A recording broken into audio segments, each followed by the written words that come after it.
masih diberi kesempatan untuk mengikuti masa pengenalan lingkungan sekolah hari ketiga ini. Nah, hari ini akan ada 3 materi yang disampaikan, tentunya oleh pemateri yang berbeda-beda. Gimana, udah pada siap? Kamila. Kalau begitu, saya serahkan ke moderator. Ditunggu ya. Ya.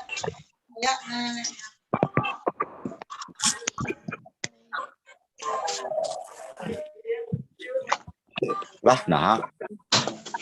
Lagi pramuka.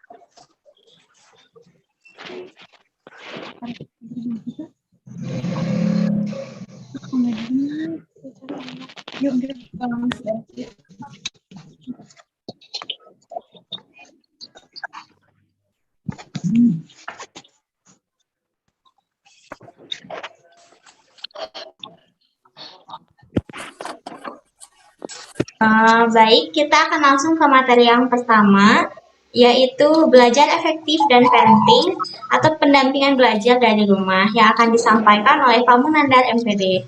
Nah, kepada Pak Munandar, kami persilahkan.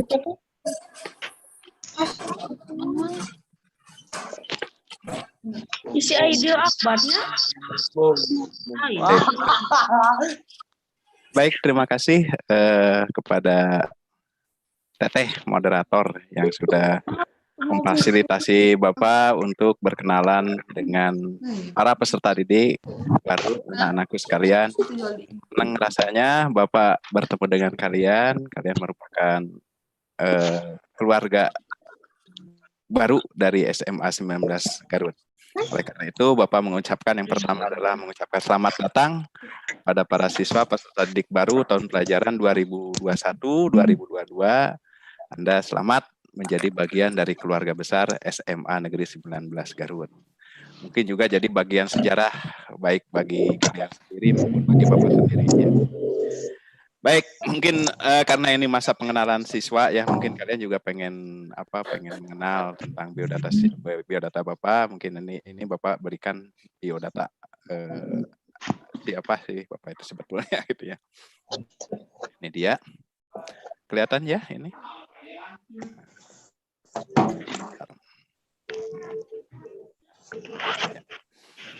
Ini nama Bapak ya, nama Bapak itu kalian bisa baca sendiri. Bapak namanya tadi seperti yang disebutkan itu Pak Munandar gitu ya. Nah itu lahirnya di Bandung tanggal 16 Juli tahun 1972, agama insya Allah Islam ya, Islam insya Allah. Mudah-mudahan para peserta didik baru juga yang tahun 2021-2022 mudah-mudahan 100% Muslim ya gitu ya. Nah untuk alamat Bapak ada 2 alamat. Yang pertama itu di Bayongbong ya di Cinisti, itu barangkali ada di antara kalian yang sama dengan Bapak, itu di Perum Bayongbong Asri, Blok 4 di Bayongbong Garut. Yang kedua ini alamat keluarga Bapak yaitu di Perumahan Margo Maria Asli nomor 20 Jamlangan Seyegan Sleman DIY. Itu nomor HP-nya, barangkali di antara kalian ada yang memerlukannya, gitu, boleh dicatat ya. Kemudian untuk alamat digital, barangkali kalian ingin berteman dengan Bapak, karena kalian ini kan termasuk generasi milenial ya, generasi abad 20. Mau tidak mau, kami juga guru harus mengikuti bagaimana tren saat ini. Untuk FB itu, ini ada alamatnya, untuk Facebook, Munandar Kimia. Emailnya kalau ingin surat menyurat di sini, ini surat elektroniknya ini Munandar, yaitu bisa Anda tulis ya. Kemudian untuk di YouTube juga saya ada, yaitu ini YouTube itu baru kemarin dibuat saat pandemi saja ya kemarin itu, karena kan kita harus terus melaksanakan pembelajaran secara online. YouTube-nya itu ada Munandar 251, itu sana kalian bisa melihat tayangan-tayangan video yang Bapak buat ataupun kakak-kakak kelas kalian yang kemarin bikin praktikum yang penampilannya bagus lah gitu ya. Jadi ada video-video terseleksi gitu kan. Nah, untuk mata pelajaran yang Bapak ampu itu adalah kimia ya. Nah, kemarin berdasarkan informasi sementara sih, mungkin untuk tahun ini kelihatannya Bapak harus mengajar kelas 10, kelas kalian. Jadi nanti sekalian aja bagi kalian yang mengambil peminatan MIPA mungkin nanti akan berkenalan. Mudah-mudahan tidak berubah ya, tidak berubah. Kemudian untuk riwayat pendidikan itu kalian bisa baca sendiri ya, dari SD-nya SD Tarogong 5 itu di Tarogong ya. Kemudian SMP-nya SMP Negeri 1 Tarogong Kaler yang dekat Uniga. Kemudian SMA-nya kebetulan Bapak dekatnya kemarin tuh di dekat itu SMA Negeri 1 Garut ke situ. Kemudian lulus dari KIP Bandung, kemudian yang terakhir itu dari UPI ya. Jadi sudah 5 sekolah Bapak itu. Apa? Ya. Halo. Nah, mengajar di SMA 19 Garut itu dari tahun 2008 sampai dengan sekarang. Sedangkan moto Bapak itu sederhana saja lah. Jadi jadilah orang jujur karena jujur itu sumber dari segala kebaikan dan kebenaran dan itu yang kita cari ya selama ini. Ini saya dikiranya tidak akan ada muncul videonya, ternyata muncul videonya itu gambar Bapak lah seperti itulah ya. Jadi kalau kalian nanti suatu saat bertemu dengan Bapak jangan ragu-ragu karena kalian sudah menjadi bagian dari keluarga SMA 19 Garut untuk menyapanya ya. Jangan ragu-ragu, jangan malu-malu ya. Baik, itu saja untuk perkenalan ya. Ya, mudah-mudahan dari pemateri-pemateri yang lainnya juga kalian sudah banyak mengenal jauh ya. Walaupun kita saat ini seluruh dunia mungkin semua pembelajaran dilakukan secara daring, tentu saja banyak kekurangannya, keterbatasannya tentu saja. Ya karena bagaimanapun juga kalau secara secara tatap muka itu banyak hal yang bisa kita perbuat, berbeda dengan daring ya gitu kan. Nah, nanti erat kaitannya dengan materi kita hari ini. Baik. Pada kesempatan kali ini seperti tadi yang dikemukakan oleh moderator, Bapak-Bapak diberikan kesempatan untuk memberikan materi tentang belajar efektif dan parenting. Ya, parenting itu pembimbingan siswa gitu ya, anak-anak didik ya. Tentu saja karena mungkin Bapak juga ya punya anak yang seusia dengan kalian, ya mungkin adalah kiat-kiat tertentu yang memang harus kita tempuh bersama-sama ya. Nah, tetapi sebelum melakukan belajar efektif dan parenting, itu alangkah lebih bagusnya kita itu melakukan dulu persiapan. Ya, ini persiapan ini sangat penting sekali. Karena tanpa persiapan kita nanti akan melaksanakan pembelajaran efektif kurang maksimum ya. Yang pertama, persiapan pertama yaitu menciptakan suasana atau lingkungan belajar kita yang nyaman ya. Di era pandemi seperti ini ya belajar itu tidak mesti harus di dalam ruangan tertutup yang misalkan di kamar. Ya sekali-kali kalau jenuh kalian bisa belajar di sawah gitu kan, kemudian juga di pinggir sungai, kemudian juga di kebun gitu kan seperti itu ya. Pokoknya ini suasana ini sangat mendukung sekali terhadap keberhasilan kita di dalam belajar. Karena kalau suasananya kurang bagus, kurang nyaman, kita juga tidak enak ya kalau belajar. Nanti akan kita ulas ya bagaimana kita menciptakan suasana lingkungan belajar. Yang kedua, kita harus menyingkirkan atau menghilangkan semua hal-hal yang bisa mengganggu kenyamanan belajar ya. Ya seperti ya kalau misalkan kalian di dalam ruangan tertentu ya kalian harus bereskan dulu. Atau juga mungkin kalau dalam suasana pikiran kalian sudah tidak enak ya harus ditenangkan dulu. Jadi kita pokoknya menyingkirkan semua hal-hal yang bisa mengganggu efektivitas belajar. Itu harus kita singkirkan sejauh-jauhnya. Baik yang nampak oleh mata maupun yang ada di dalam imajinasi kita ya seperti itu. Yang ketiga, pastikan perut kita terisi makan atau sarapan. Ya, terkecuali mungkin kalau kalian biasa suka melakukan puasa Senin Kamis ya mungkin diusahakan di subuh harinya itu kita melakukan sahur dulu lah ya, karena bagaimanapun juga makanan ini belajar ini memerlukan energi yang cukup. Malah kalau Bapak rasakan ya pengalaman Bapak antara porsi makan belajar dengan porsi bekerja secara fisik itu malah kadang-kadang lebih banyak pada saat porsi belajar ya. Pengalaman Bapak seperti itu. Jadi kalau sudah belajar, lewat 7 menit. kadangkala makan itu jauh lebih Berarti banyak. Gitu kan. naon? Itu artinya bahwa kerja otak itu jauh lebih berat dibandingkan dengan kerja otot ya. Tetapi jangan khawatir kalau memang kalian lagi puasa, ya mungkin porsi belajarnya agak dikurangi ya. Seperti itu. Yang keempat, sudah istirahat dengan cukup ya. Jadi istirahat juga penting. Ya, jadi ini pengaturan waktu itu harus penting karena bagaimanapun juga kalau kita misalkan mata kita ngantuk sudah tidak bisa dielakkan lagi ya, mau tidak mau kita harus diistirahatkan saja dulu ya. Jadi tetapi kalau misalkan kalian sudah istirahat tetap masih merasa ngantuk, itu kalian bisa dengan cara mencuci muka terlebih dahulu tentu saja. Kita cuci muka dulu gitu kan. Setelah itu kadangkala kalau pengalaman Bapak suka melihat dulu keluar ke lingkungan itu kan, melihat daun-daun hijau atau pemandangan itu biasanya sudah menghilangkan rasa kantuk gitu ya. Yang kelima itu kalian juga harus bisa menyesuaikan diri mencari waktu yang belajar yang paling tepat ya. Apalagi sekarang zaman pandemi, kalau berdasarkan informasi yang Bapak peroleh, di antaranya juga ada di antara kalian yang sambil membantu orang tua, membantu bekerja, itu tidak masalah saya kira ya. Tidak masalah kita itu membantu orang tua, apalagi belajar secara daring gitu kan. Ya kalian bisa menentukan waktunya bisa pagi hari atau subuh itu enak gitu ya. Kemudian kalau yang tidak bisa pagi atau subuh bisa siang ataupun juga bisa dilakukan pada malam hari. Kita disesuaikan aja dengan waktu belajar kita yang paling tepat, yang paling enak sekali, yang paling nyaman. Bagi kalian yang misalkan tidak membantu orang tua, yang normal saja, silahkan cari waktu yang paling bagus ya. Apalagi kita seorang muslim ya, muslim itu harus betul-betul pengaturan waktu itu diatur sebaik mungkin ya, mulai dari subuh, duhur, asar, itu ada waktu-waktu tertentu yang bisa kita belajar nyaman untuk belajar ya, malam atau bisa sore hari juga.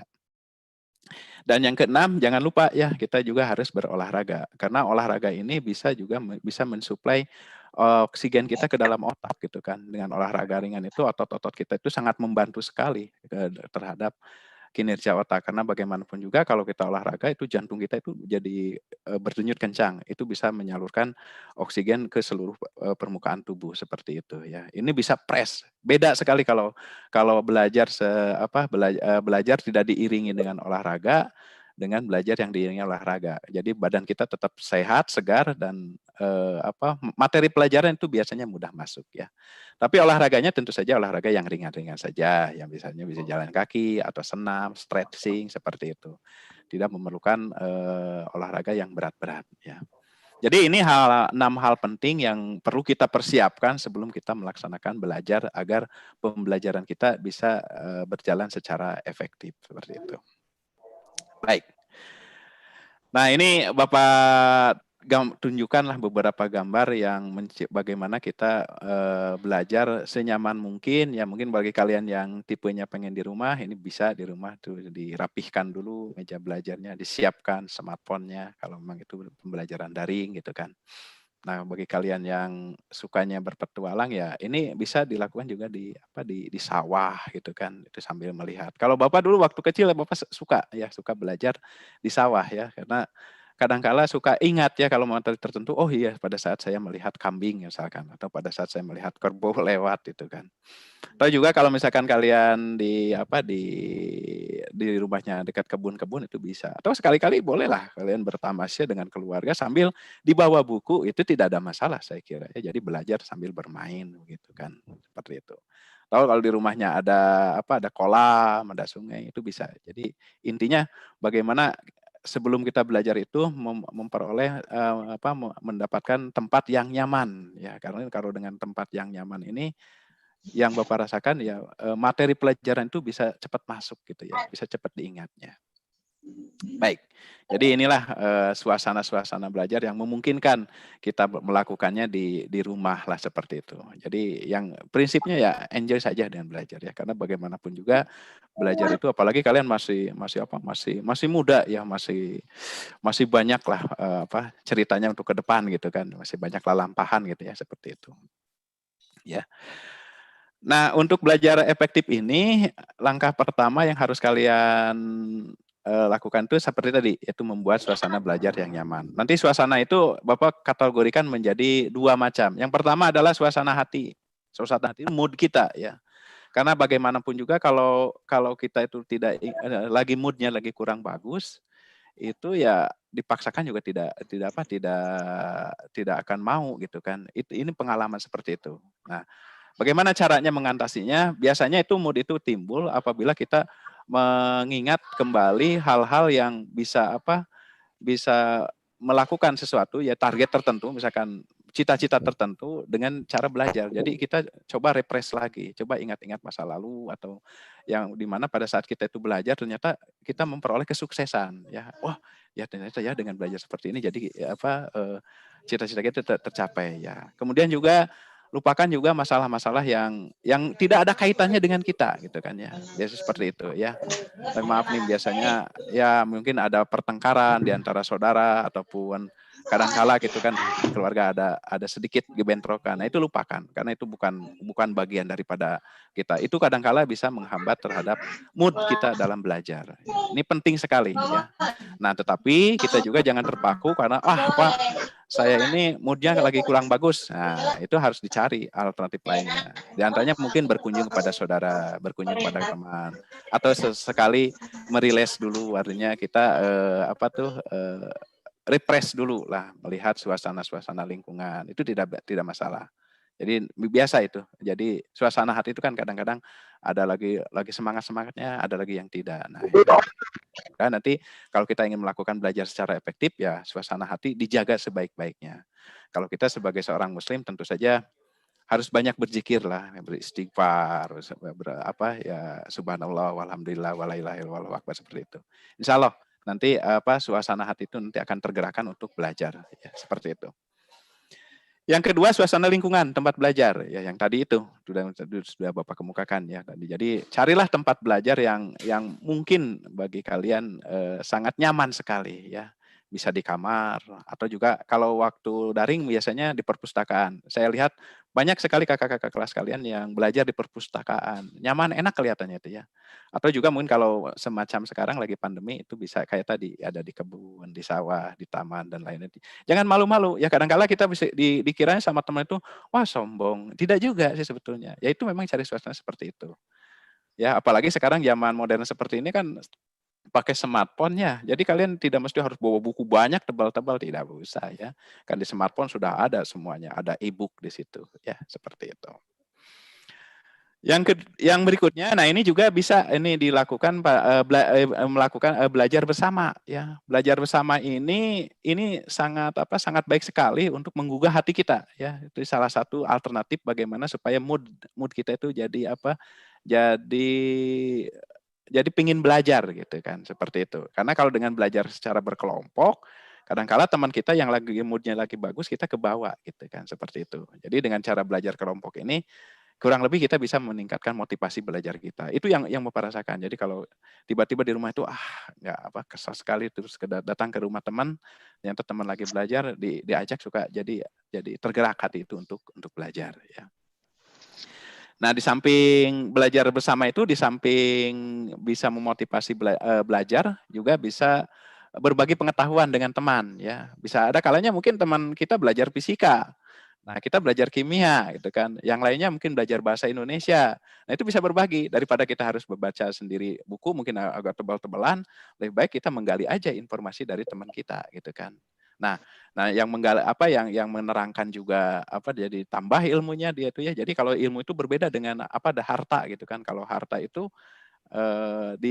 diberikan habis, tapi kalau ilmu diberikan itu bukan habis, tapi malah nambah gitu kan. Kita nambah paham. Nah, nanti itu ada teori teknik belajar seperti itu. Nanti Bapak jelaskan seperti itu ya. Ya. Yang berikutnya ya karena kita berbagi dengan teman, tentu saja ilmu pengetahuan kita akan lebih banyak lagi yang diserap ya. Seperti itu. Nah, yang berikutnya juga nanti usahakan di antara teman kalian ada yang bisa dijadikan mentor. Mentor itu tidak mesti harus satu kelas ya.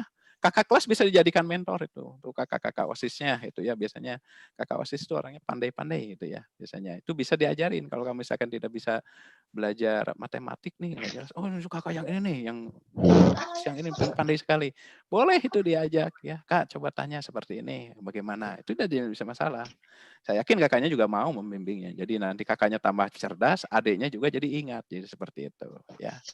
Nah, kecuali kalau kalian misalkan masih ragu-ragu dengan kakaknya, ya boleh kalau misalkan ada masalah yang tidak terpecahkan, kalian bisa kalau dalam pandemi ini mengundang guru ya, mengundang guru. Saya yakin Bapak Ibu guru di SMA 19 Garut sangat senang sekali dan bersedia di masa pandemi ini misalkan kalian ingin mengundang ingin nggak ngerti nih pelajaran kimia misalkan mengundang Pak Munandar, ya boleh-boleh saja. Silakan tentukan waktunya, di mana tempatnya, nanti kita belajar bersama-sama seperti itu, ya. Seperti supaya juga menghindari terjadi kerumunan.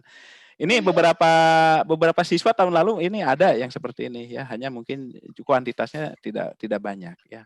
Jadi dalam suasana seperti ini ya kalian ya kita jangan sampai dienakan dengan sudah belajar itu sebetulnya rugi sekali ya. Apalagi kalian masih mulai ya harus banyak ilmu pengetahuan dan keterampilan yang harus kalian kuasai karena zaman itu semakin tantangannya semakin berat seperti itu. Nah, untuk kiat belajar yang ketiga, tentu saja ini kita setiap materi pelajaran dicoba membuat merangkum materi pokoknya. Ini suatu hal yang umum saya kira ya. Jadi kalau kita belajar dengan materi yang setumpuk, satu bab itu kita baca itu tidak mungkin kita hafal semuanya. Oleh karena itu, kita harus mengambil intisari dari materi pelajaran yang disampaikan oleh Bapak Ibu guru, atau kalau kalian sudah bagus belajar mandirinya itu bisa membaca buku, diambil poin-poin pentingnya. Caranya bisa dengan cara menuliskan kata kuncinya ya dari setiap materi pelajaran. Itu biasanya kalau di buku-buku yang terbaru ini biasanya suka ada kata kunci tertentu ya, keyword tertentu ya. Di belakangnya itu suka ada ya kata kunci tertentu yang bisa kita cari itu ya. Itu intinya apa? Atau juga menandai kalimat-kalimat penting itu baik di buku maupun kalau kalian buku sendiri itu bisa ditandai dengan stabilo biasanya seperti itu. Oh ini poin-poin pentingnya. Atau juga ini bisa dengan cara menandai buku catatan. Saya beberapa kali sering melihat siswa yang kreatif, ini ya siswa SMA 19 Garut itu bagus sekali. Jadi di bukunya itu di sampingnya itu di penggal-penggalan. Jadi untuk materi pelajaran kimia itu ada yang tentang raju reaksi, ada yang tentang kesetimbangan kimia misalnya seperti itu. Jadi kalau kita perlu materi tertentu tinggal buka. Nah, itu juga bisa mengefektifkan kita dalam belajar. Nah, ada kalanya juga siswa yang kreatif itu ya diantaranya mencatat catatan gitu ya, mencatat materi pelajaran itu dengan bolpen yang berwarna-warni. Nah, ini juga bagus. Ini bisa memudahkan kita untuk mengingat poin-poin penting gitu ya. Ini teknis saya kira ya. Dan Bapak yakin di antara kalian mungkin ada yang sudah melakukan hal-hal seperti ini. Kalau ada yang sudah melakukan hal seperti ini, ya itu terus dikembangkan lah ya, terus dijaga gitu kan seperti itu. Nggak perlu ya ditularkan pada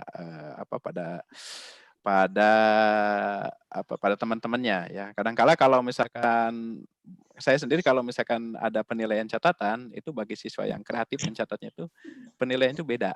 Oh ini bagus nih anaknya. Berarti dia di samping mencatat dia juga pasti usahain supaya catatan itu menarik untuk dibaca ya. Ini juga sangat mendukung sekali terhadap belajar efektif. Terakhir Yang berikutnya adalah mengenal gaya belajar sendiri. Nah, ini ya belajar sendiri, Pak. Gaya belajar saya seperti apa nanti bisa kita uraikan. Nih, gaya belajar itu nanti pada prinsipnya ada 3 sih. Tapi kadang-kadang ada kombinasi dari itu atau juga di beberapa referensi ada yang lebih dari 3 ya. Ini saya ambil yang garis besarnya saja. Yang pertama itu gaya belajar visual. Visual itu artinya anak itu siswa atau orang gitu ya.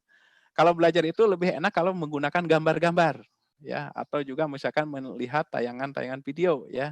Jadi ini cara belajarnya kalian bisa menggunakan dengan cara membuat mind map atau peta pikiran. Ya, mudah-mudahan kalian sudah pernah mendengarnya. Bagaimana Pak peta pikirannya? Ini contohnya seperti ini. Ya. Ini contohnya seperti itu. Ini contoh di dalam ilmu kimia ya. Jadi hukum-hukum dasar kimia diambil poin-poinnya, kemudian dibikin peta pikiran seperti ini. Biasanya kalau orang yang gaya belajarnya visual itu pada saat ulangan itu yang kebayang gambarnya. Ah, kan kalau di gambarnya itu kalau kita zoom di sini, oh di sini hukum dasar kimia itu yang pertama ada hukum kekekalan massa, gitu kan ya. Yang kedua ada hukum perbandingan volume, yang ketiga ada hukum hipotesa Avogadro, yang keempat ada hukum perbandingan tetap dan seterusnya itu ya. Jadi ini hanya contoh ya untuk dalam bidang kimia. Kalau di bidang-bidang lain silahkan kalian bisa berkreasi sendiri. Jadi dengan cara membuat peta pikiran ini biasanya orang yang bergaya belajar visual, mengamati, suka teringat, oh iya seperti ini. Akhirnya dia pembelajaran atau materi atau konsep itu bisa mudah langsung terserap sama ingatan memori di dalam otaknya seperti itu. Nah, atau juga kalau misalkan main map kalian agak bermasalah, kan kalian ya sekarang ini sudah banyak video-video tutorial tentang ya pembuatan apa atau materi pelajaran apa itu bisa sekali ya. Bisa kalian menontonnya baik di YouTube maupun di aplikasi tertentu. Apalagi sekarang kan zamannya zaman digital ya. Ini sudah kita mengarah pembelajaran ke digital. Ada aplikasi-aplikasi tertentu yang baik yang berbayar maupun yang tidak berbayar. Bagi kalian yang punya uang ya bolehlah itu sekali-kali menonton video tutorial atau penjelasan materi tertentu gitu kan ya. Nah, ini dengan cara menonton video seperti ini biasanya orang yang visual itu bisa mudah mengingatnya ya.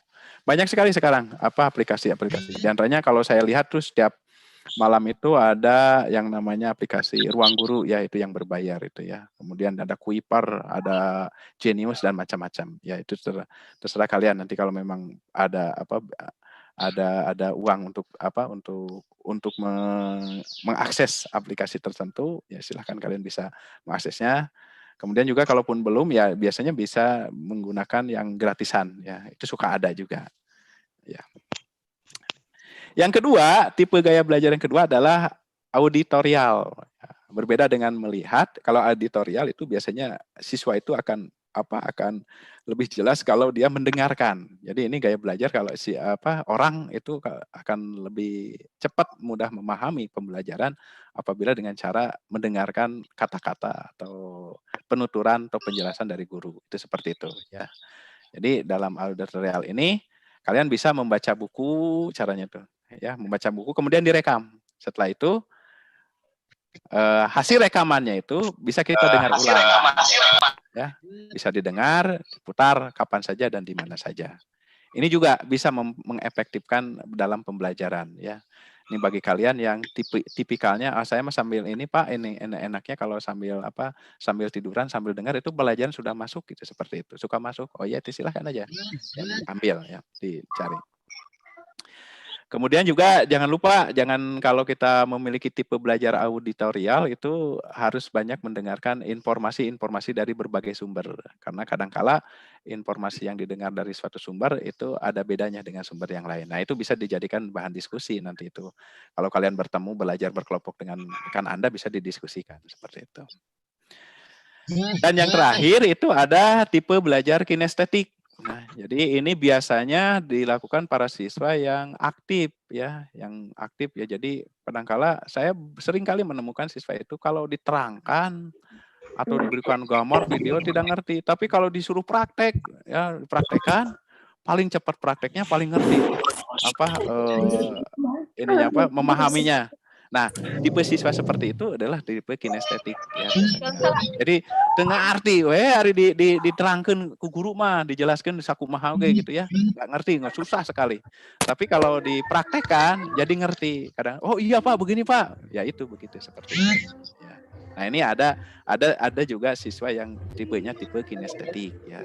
Nah, ini bisa melakukan praktek. Ya biasanya ini mata pelajaran itu diantaranya itu mungkin IPA, geografi, PJOK, hampir semuanya. Tapi memang ada beberapa mata pelajaran yang titik tekannya itu di praktik gitu kan. Jadi kalau pakai praktik itu lebih mudah memahaminya. Jadi tidak mesti menghafal. Oh iya ini seperti ini ya yang namanya reaksi eksoterm itu. Seperti ini yang namanya endoterm. Karena dia merasakan sendiri, melakukan sendiri gitu kan. Nah ini tipe belajar kinestetik ya. Nah, di dalam tipe belajar kinestetik juga, biasanya kan orangnya aktif. Ini Anda di rumah bisa yang tipe kinestetik menuliskan kembali poin penting pelajaran. Kan males nih mau terus baca, harus dengerin. Udah aja tulisin aja, karena memang tipe Anda seperti itu ya. Harus bergerak gitu ya tangannya. Atau juga kalian bisa menggunakan flashcare ya, kemudian bisa di flashcare, disimpan, ditulis, tempel, tulis, tempel. Biasanya kan setiap nulis kalian pasti sambil nulis sambil membaca tentu saja ya, seperti itu. Jadi itu bisa materi atau konsep yang dipelajari itu bisa lebih cepat ditangkap ya. Nah, flashcare barangkali ini kayak seperti ini flashcare itu. Jadi kartu yang kecil-kecil ditulisin tuh.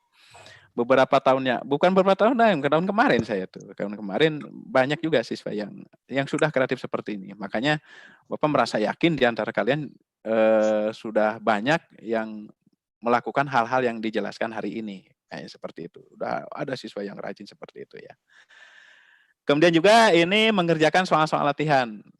Ya, karena orang kinestetik itu ya kaitannya dengan apa? Dengan gerak ya, mengerjakan soal latihan. Pak, saya tidak bisa, ya sudah sendiri aja kalau tidak bisa. Nanti di sekolah tinggal tanyain sama gurunya atau tanyain sama temennya. Yang penting kalian gerak dulu, tahu, jadi ngerti. Pas baca soal itu, oh gini, oh apa soal ini tentang ini, tapi nggak bisa nih, ya udah, ya aja biarkan aja kalau tidak bisa. Ya, tapi kalau misalkan nanti ketemu sama guru atau sama apa sama teman itu bisa ditanyakan. Ya, jadi ini pola semacam itu bisa menyebabkan belajar kita lebih efektif seperti itu. Yang kelima itu menggunakan teknik belajar tertentu ya. Di teknik belajar dalam belajar yang efektif itu sebetulnya banyak. Hanya yang mungkin Bapak jelaskan di sini ada 2 saja. Yang pertama itu teknik Pomodoro ya.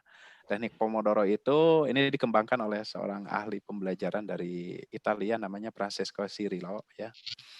Nah, teknik ini sangat baik sekali bagi kalian yang memang memiliki daya ingatnya kurang begitu bagus lahnya, karena di sini ada aspek pengulangan dan aspek jeda ya, seperti itu. Kurang lebih seperti ini. Apa tahap-tahapannya itu? Yang pertama kalian mempersiapkan dulu materi pelajaran yang akan kita pelajari ya. Setelah itu kalian coba pasang stopwatch.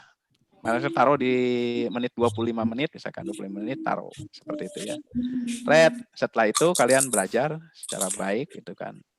Belajar dengan fokus, nanti setelah 2 menit baru kalian istirahat dulu, jeda dulu. Setelah itu ya boleh di situ minum, kembali lagi kalian ukur lagi 25 menit kemudian keduanya.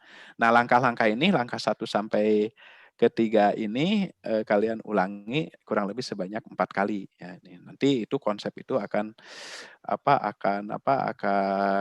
masuk dengan bagus ya, jadi di dalam memori kita ya. Jadi pada intinya pembelajaran Pomodoro ini memberikan jeda pada otak kita untuk merefresh atau mengendapkan kembali materi-materi yang sudah kita baca ya. Jadi kalian nanti pada saat melaksanakan teknik ini jangan terpaku pada waktunya. Pokoknya 20 menit sebenarnya saya sampai di sana ya udah segitu aja dulu ya. Jangan sampai wah terus kenceng-kenceng, nggak usah. Itu santai aja baca gitu kan ya. Setelah itu 12 menit ya udah selesai aja gitu kan. Ini biasanya melatih kita ya, melatih kebiasaan kita. Nah, cara pembelajaran semacam ini dinamakan dengan pembelajaran stress learning ya. Teknik ini itu sangat bagus untuk memasukkan konsep atau materi ke dalam otak kita. Ini teknik belajar Pomodoro ya. Ini sering digunakan juga ini di luar negeri diterapkan ya. Itu metode belajar Kumon diantaranya itu mengikuti pola seperti ini ya. Kalian bisa baca ya bagaimana cara Kumon itu menemukan metode tersebut ya. Yang kedua, teknik belajar yang kedua itu yang untuk menguasai suatu materi itu yaitu teknik Feynman. Ya, Feynman ini orangnya seperti ini orang Amerika ya, namanya Richard Feynman ya, mudah-mudahan tidak salah ya. Di sini ada 4 langkah yang harus kita lakukan. Yang pertama itu siapkan dulu kertas dan tuliskan konsep apa yang akan kita pelajari ya. Nah, setelah itu baru jelaskan konsep tadi ya. Jadi boleh ini dijelaskan pada teman sendiri ya, seperti tutor sebaya kalian menjelaskan pada teman gitu kan. Nah, nanti kalau ada misalkan di tengah perjalanan pada saat menjelaskan ada konsep yang tidak dikuasai, itu dicatat konsepnya itu apa. Nah, setelah itu kalau memang itu ternyata penjelasannya itu menggunakan bahasa yang sulit sekali untuk dipahami, ya kalian menggunakan dengan kata-kata sendiri ya, dengan kata-kata sendiri dicatat ya seperti itu. Nah, nanti setelah itu baru kalian jelaskan lagi sama temannya ya. Jika masih terdapat istilah teknis dengan kata-kata sendiri. Jadi secara garis besar teknik payment ini kalau Bapak gambarkan grafiknya seperti ini ya. Ini pilih sebuah topik atau materi, kemudian setelah itu kalian ajarkan lagi ya. Jadi nanti di sini yang mengajarkan tambah bagus ya, yang diajarkan juga jadi ngerti ya. Makanya ini penting sekali. Nanti ya siapa tahu lah di antara kalian nanti bisa ada yang kelompok-kelompok tertentu untuk membuat kelompok belajar yang cukup bagus ini ya. Nanti karena kalau kita diajar sama rekan sendiri itu biasanya jauh lebih enak ya dibandingkan diajar dengan Bapak Ibu guru dari sisi bahasa mungkin ya.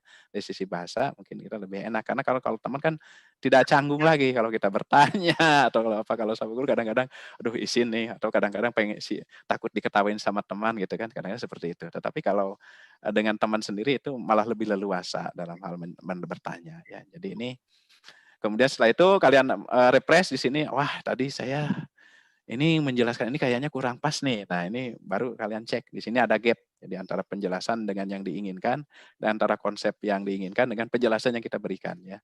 Kemudian setelah itu pelajari ulang dengan menggunakan bahasa sendiri baru diajarkan lagi.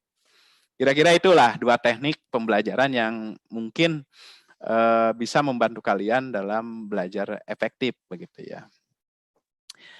Yang berikutnya adalah tentu saja ini sangat penting sekali, yaitu belajar Anda secara rutin dan terjadwal ya, atau terprogram dengan baik. Jadi jangan apa ya, semangatnya itu semangat apa ya, ya semangat apa, kalau dibilangin bahasanya kurang enak ya.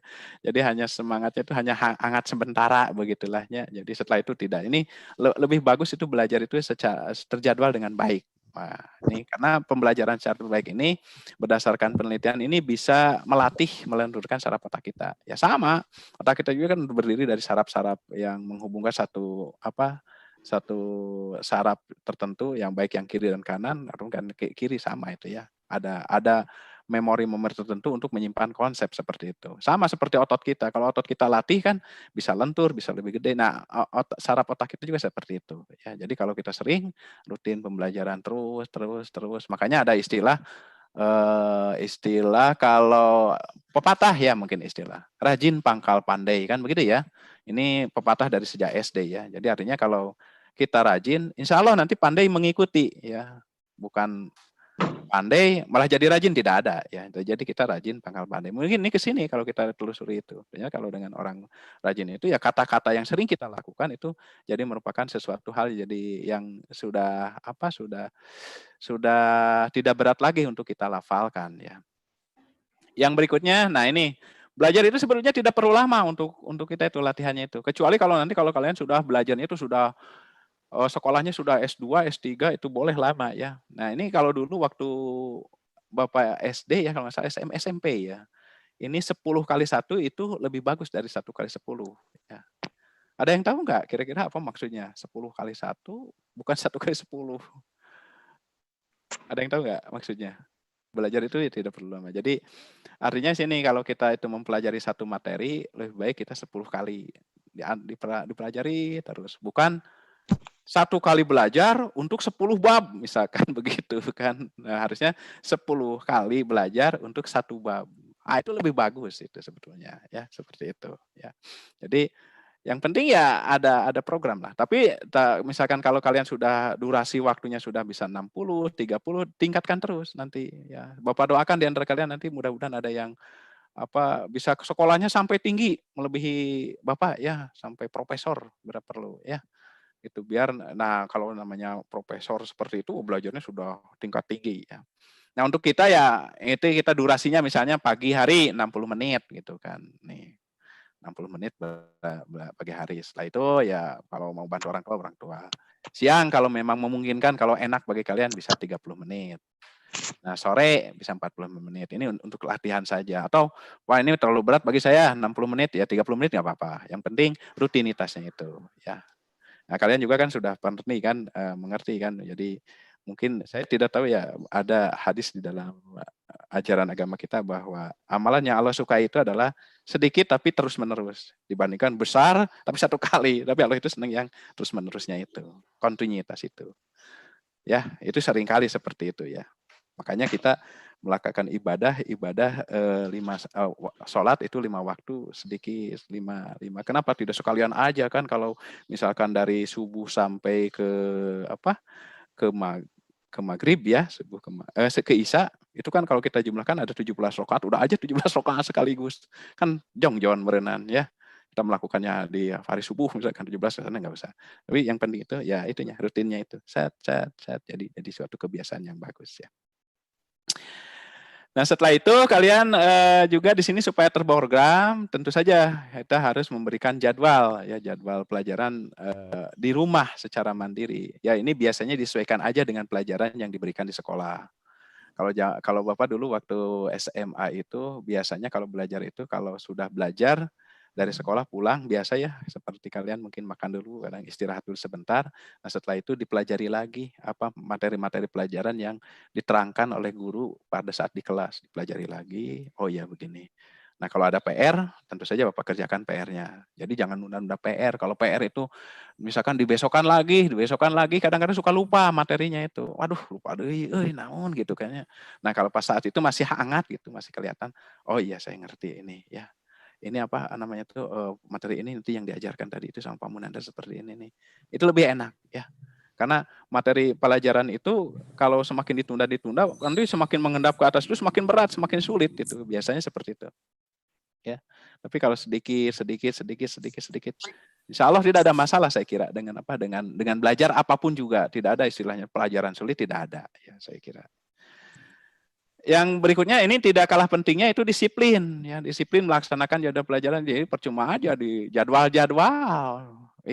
belajar mah tidak. Nah, itu jangan sampai seperti itu ya, tapi tetap kita harus disiplin ya, mendisiplinkan diri lah ya gitu ya, mendisiplinkan diri bagaimana caranya supaya jadwal itu berjalan dengan baik. Kalaupun misalkan tidak kaku harus 100% ya, misalkan saya baru bisanya itu cuma melaksanakan jadwal itu cuma 50%, nggak apa-apa, 20%. Yang penting kita ada progresnya gitu ya, dari 10% terlaksana jadwal, terus 20%, terus 30%, sampai 100%.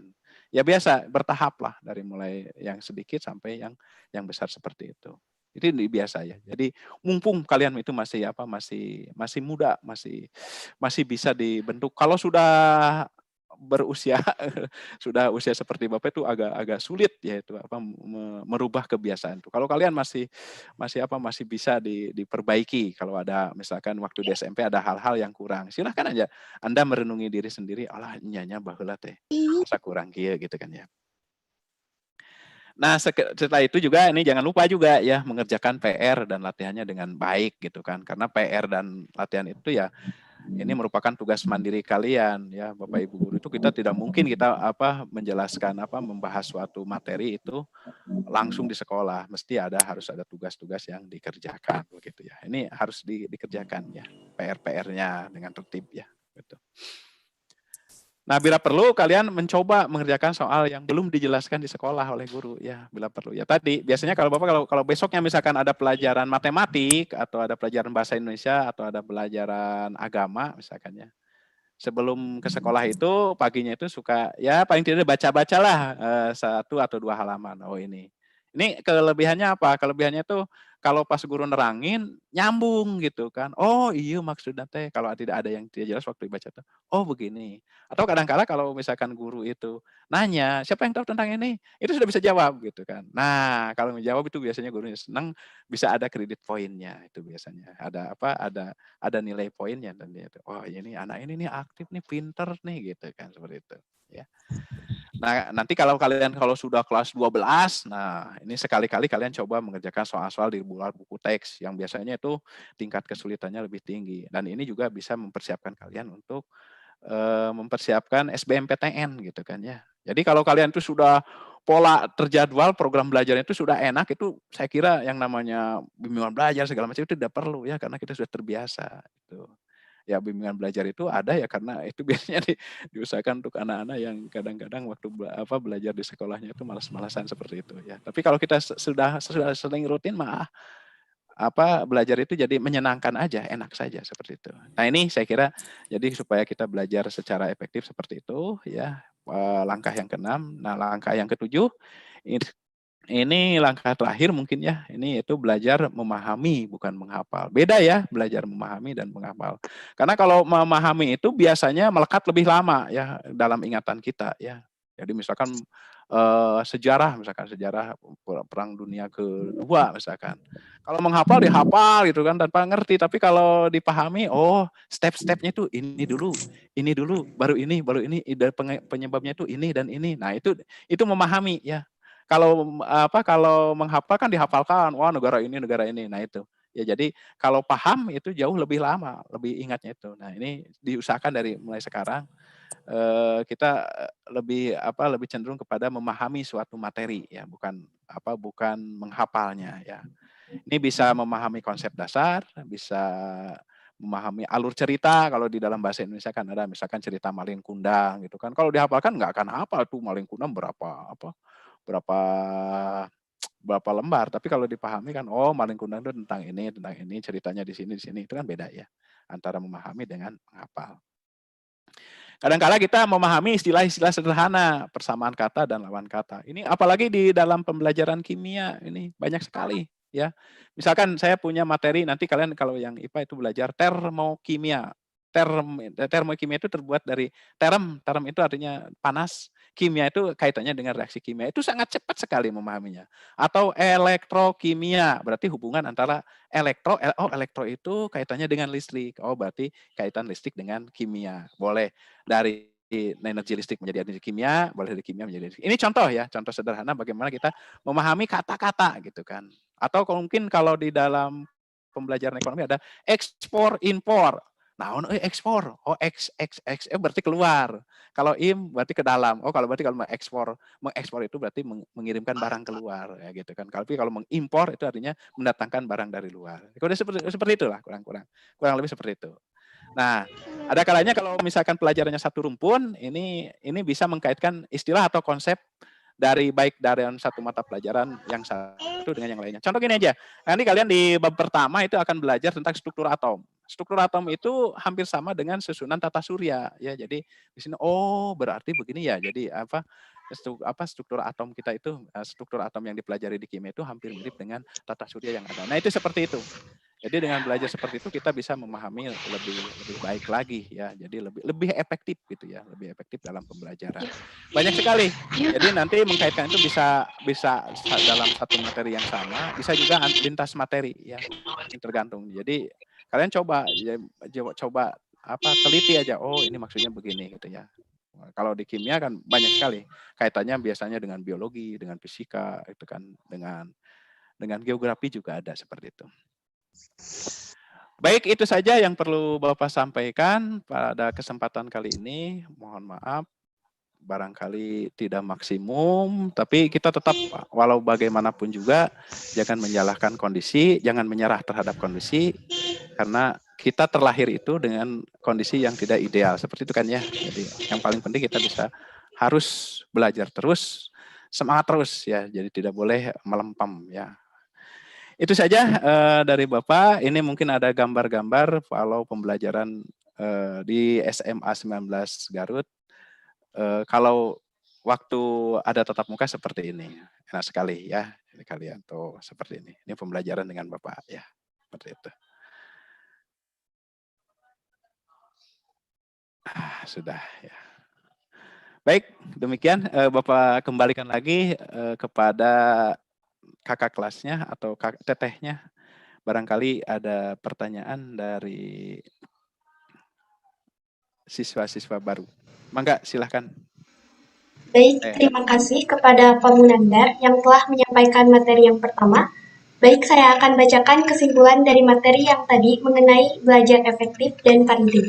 Jadi, dalam belajar ada beberapa hal yang harus dipersiapkan, seperti menciptakan suasana belajar yang nyaman, menyingkirkan semua hal-hal yang bisa mengganggu belajar, sarapan, sudah istirahat dengan cukup, materi, mencari waktu belajar yang tepat, dan juga olahraga ringan.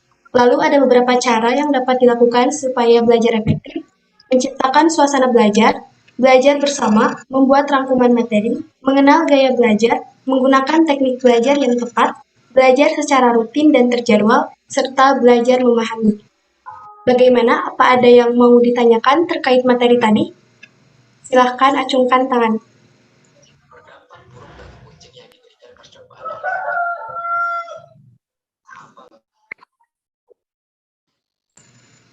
Baik, yang pertama dari Ratu Najwa.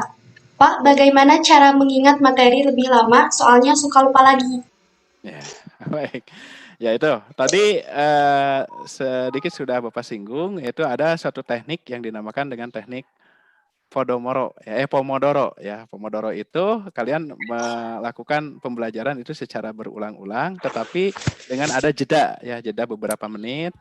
Ya ini karena memang keterbatasan kita ya, keterbatasan kita. Biasanya kita belum di dalam memori kita kata-kata yang ada di dalam buku itu belum terekam dengan baik. Tapi kalau sering sering kita membaca, sering kita mendengarkan, itu si kata-kata itu bisa terekam dengan baik. Kan kalau sudah seperti itu, akhirnya kalau kita menjawab atau menjelaskan itu bisa menjelaskan dengan baik ya. Jadi intinya kalian bisa menggunakan teknik Pomodoro tadi ya. Jadi seperti itu ya. Pomodoro itu kalian melakukan pembelajaran tadi secara berulang-ulang. Harus sabar ya ini.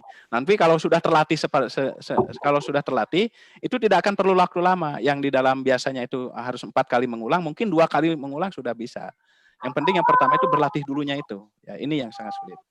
Itu yang bisa Bapak jelaskan. Terima kasih ya Ananda Ratu ya. Selamat ya bagi kalian. Ada lagi? Baik, yang kedua pertanyaan dari Najmi Naulia, Anggrek. Apa teknik belajar efektif mempengaruhi perubahan sikap intelektual siswa? Tentu ya.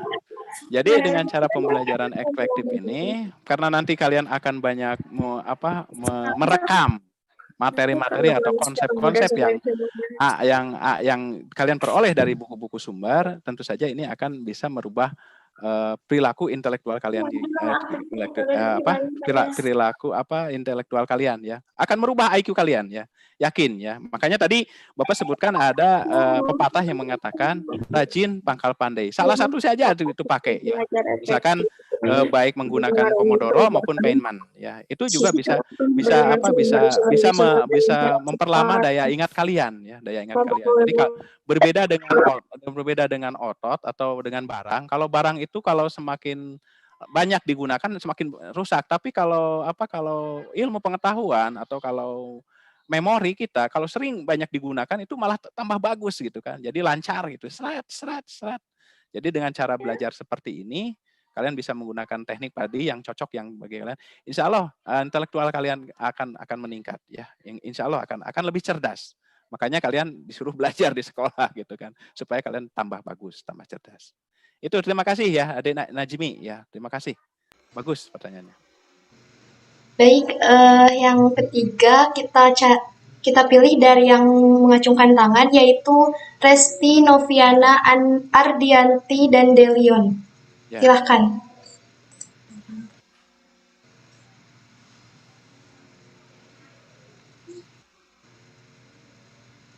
Silahkan untuk unmute mikrofonnya.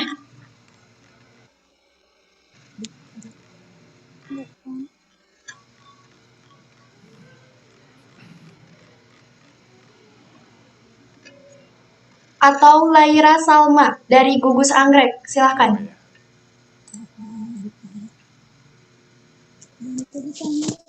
Assalamualaikum Bapak, izin bertanya. Waalaikumsalam. Ya. Bagaimana cara mengenal gaya belajar kita? Soalnya kan tadi Bapak cuma menjelaskan kalau kita udah tahu cara belajarnya, yang kan kayak begini. Nah, gimana cara kita tahu gaya belajar yang cocok sama kita itu yang mana? Oh, bagus sekali ya pertanyaannya. Ini bisa mewakili teman-teman yang lainnya. Ini cara mengetahui gaya belajar kita itu biasanya kita bisa di antaranya merefresh ya. Jadi artinya kita tuh, kita mah lebih suka lebih merenung ya istilahnya itu. Lebih cepat mengerti itu kalau guru itu menjelaskan kalau ada gambar-gambarnya itu. Oh, berarti itu cara belajarnya visual begitu. Ada juga yang saya mah paling cepat ilmu pengetahuan itu kalau apa kalau direkam itu kan direkam kemudian dipasangkan itu sambil tidur-tiduran, kemudian ingat lagi, oh masih ingat. Nah, itu berarti itu belajar auditorial begitu ya. Saya yakin kalian kan selama dari SD sampai SMP suka melihat da abdi mah sering